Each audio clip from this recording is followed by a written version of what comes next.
Ito yung bangkadan, laman, seashell. Tapos, ginisa ko siya sa may luya, sibuyas, bawang, paminta. Ayan. Ilagay na natin.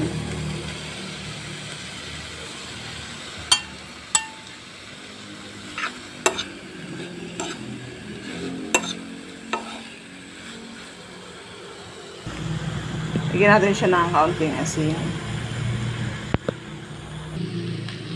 Lagyan ko siya ng wine para hindi siya malansa. Kaunting tubig.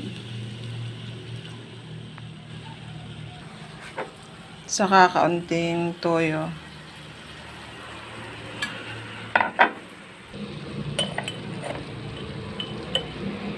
Konting sugar para mag-balance yung lasa.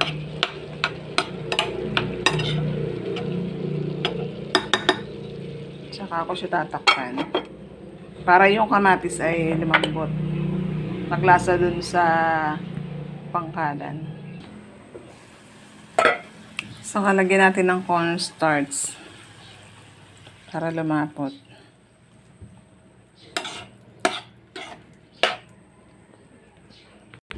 Saka lagyan natin siya ng spring onion.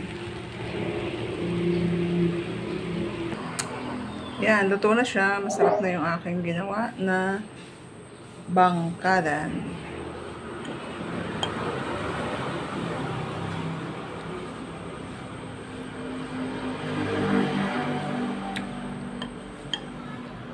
Masarap siyang pulutan.